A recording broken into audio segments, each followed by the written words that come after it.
Lovely ஆரி embroidery. இன்றைக்கி நம்ம ஆரி embroidery பற்றி தான் தெரிஞ்சுக்க போகிறோம். இதில் இன்றைக்கி நம்ம லீஃப் ஃபில்லிங் ஸ்டிச்சு, அதாவது பீடு வச்சு ஒரு லீஃபை ஃபுல்லாக எப்படி நம்ம போட போகிறோம் அப்படிங்கிறத தெரிஞ்சுக்க போகிறோம். இங்கே பார்த்தீங்களா, இப்போ இதில் ஒரு லீஃப் வரைஞ்சிருக்கோம். லீஃப் வரைஞ்சிட்டு அந்த லீஃபோட அவுட்லைனுக்கு ஃபுல்லாக செயின் ஸ்டிச்சு போட்டிருக்கேன். ஃபுல்லாக ஜருகையில் செயின் ஸ்டிச்சு போட்டாச்சு. போட்டுட்டு நடுவில் பீடுக்கு குழல் பாசி, பீடில் நிறைய விதம் இருக்குது. சீனி பாசி, குட்டி பாசி, பெரிய பாசி, இந்த மாதிரி நிறைய இருக்குது. இது குழல் பாசிலேயும் நிறைய விதம் இருக்குது. காப்பர் கலரு, இது கலரில் இருக்குது. இதை இப்போ நம்ம முக்கால்வாசி பாதிக்கு மேலே ஃபில் பண்ணி முடிச்சிட்டு அதுக்கு அடுத்து நான் என்ன பண்ணியிருக்கேன்னா, சுற்றி வந்திருக்கு இல்லையா, நம்ம ஏற்கனவே ஜருகையில் போட்டோம் இல்லையா, அதை கூட கொஞ்சம் ஹைலைட்டாக காட்டுற மாதிரி செயின் ஸ்டோன் வச்சு போடுறோம். செயின் ஸ்டோன் வச்சு நீங்கள் ஏற்கனவே தனியாக படிச்சிருக்கீங்க. அந்த மெத்தடில் உங்களுக்கு நல்லா போட தெரிஞ்சாலும் போட்டுக்கிடலாம். அப்படி இல்லை, எனக்கு அது சரியாக வரலை கொஞ்சம் அப்படின்னா, நீங்கள் இந்த மாதிரி ஜருக நூலை ஊசியில் குத்திக்கோங்க. குத்திக்கிட்டு அந்த அவுட்லைனில் இருந்து கரெக்டாக வச்சுக்கிட்டே கல்லை வச்சுக்கிடணும். கல்லுக்கு இந்த பக்கம் குத்தி எடுத்துட்டு அப்புறம் அந்த பக்கம் குத்தணும். பிறகு திருப்பி கீழே ஊசியை கொண்டு போயிட்டு, இப்போ பாருங்கள், குத்தி கீழே கொண்டு கொண்டு போயிட்டு டைட் பண்ணால் அந்த கல் ஒட்டி நல்லா இதாகிக்கிடும். கல்லெல்லாம் நம்ம இந்த இதை ஒட்டக்கூடாது. நார்மலாக இந்த மாதிரி இதுகளெல்லாம் ஒட்டினா நிற்கவும் செய்யாது. இதுக்கு நம்ம ஆரி போட்டால் ஆரியும் போடலாம். ஆரியில் எப்படி போட்டாலும் உங்களுக்கு லைட்டாக கொஞ்சம் அந்த ஜருகை நமக்கு தெரியும். ஏன்னா அடுத்தடுத்து அதில் ஸ்டிச் போடும்போது கொஞ்சம் தெரியறதுக்கு சான்ஸ் இருக்குது. ஆனால் இதில் அப்படி தெரியாது. நீங்கள் அப்படியே செயினை ஒட்ட வச்ச மாதிரி அவ்வளோ அழகாக இருக்கும். அதான் கீழே குத்தி எடுத்துட்டு திருப்பி மேலே குத்தி எடுக்கணும். இப்படியே, அதாவது ஒரு குத்தி இந்த பக்கம், ஒரு குத்து அந்த பக்கம், இப்படியே மாற்றி மாற்றி நீங்கள் குத்துனீங்கன்னா அந்த செயின் நகரவே செய்யாது. அதுக்கு பிறகு அதை நம்ம எண்டு மட்டும் கொஞ்சம் எக்ஸ்ட்ரா இருக்கிற மாதிரி நீங்கள் வச்சு கட் பண்ணிவிட்டு போட்டு முடிச்சிருங்க. அப்போ தான் அந்த மொனை பார்க்குறதுக்கு ரொம்ப அழகாக இருக்கும். இப்போ நம்ம அந்த சுற்றி போடுறத ஃபில் பண்ணிட்டோம். இப்போ நடுவில் போட்டிருக்கிறது அது நார்மலாக பீடு வச்சு போடுற ஆரி எம்ப்ராய்டரி தான். அதையும் நான் நல்லா உங்களுக்கு தெளிவாக நல்லா காட்டிடுறேன் பாருங்கள். இந்த இருக்குது பார்த்தீங்களா. இப்போ நம்ம அதை வரிசைப்படி நம்ம போட்டுக்கிட்டே வரோம்.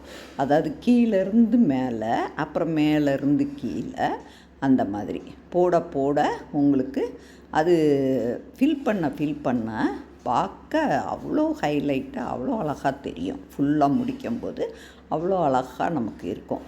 இப்போ இதை நீங்கள் எந்த இதுலனாலும் ஃப்ளவரில் போடலாம். அப்புறம் வேறு ஏதாவது உருவங்கள் மாதிரி நம்ம வரைஞ்சி அதுக்கும் நீங்கள் ஃபுல்லாக ட்ரெஸ்ஸுக்கு பூரா இதை ஃபில் பண்ணலாம். இந்த கண்ணன், ராதை, மயில், இந்த மாதிரி பிள்ளையார் என்ன உருவம் வரைஞ்சாலும் அதில் இந்த மாதிரி நீங்கள் உள்ளே இருக்கிற பாசியை வச்சு நீங்கள் ஃபில் பண்ணால் அவ்வளவு தூக்கலாக தெரியும் பார்க்குறதுக்கு. அந்த ட்ரெஸ்ஸுக்கு தகுந்தபடி அதை நம்ம செலக்ட் பண்ணிக்கிடணும். இந்த மாதிரி நம்ம போட்டால் அது பார்க்குறதுக்கு ரொம்ப அழகாக இருக்கும். இப்போ அது எப்படி போடுறதுன்னு பாருங்கள். அது நார்மலாக இது எப்பயும் போடுறதே தான். 2 பாசி எடுத்துக்கோங்க. இதில் நீங்கள் ஃபுல்லாக ஃபில் பண்ணுறதுனால நார்மலாக படிக்கும்போது சிங்கிள் பாசியாக தான் நீங்கள் போட்டிருப்பீங்க. இதில் நீங்கள் டபுள் பாசி, 2 பாசி வச்சு நீங்கள் போட்டுக்கலாம்.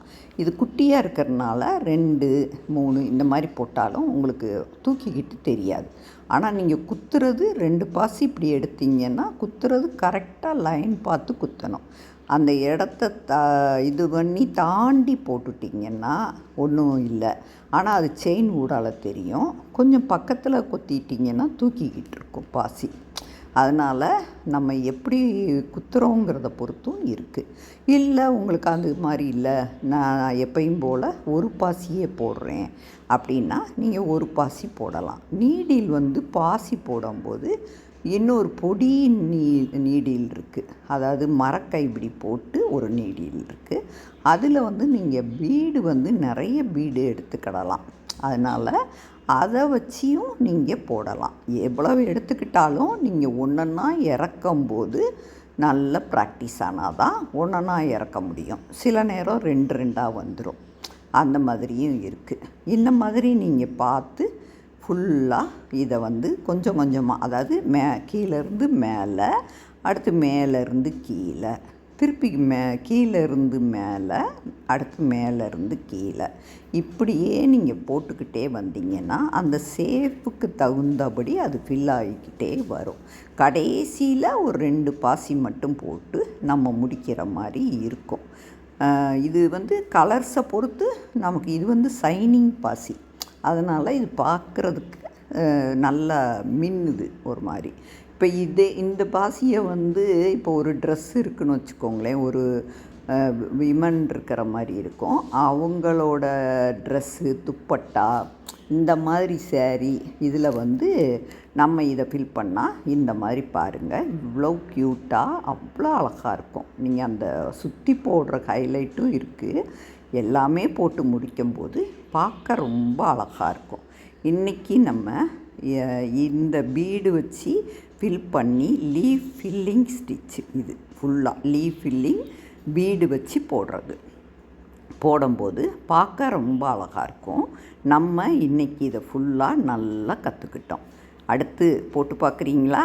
உடனே இதை பார்த்த உடனே ஆசையாக இருக்குமே உங்களுக்கு. போட்டு பாருங்கள். போட்டு பார்த்து ஃபில் பண்ண பிறகு பாருங்கள், அவ்வளோ அழகாக இருக்கும். போட்டிருந்தீங்கன்னா என்னோடய சேனலில் வந்து பார்த்துட்டு நல்லா கமெண்ட் பண்ணுங்கள்.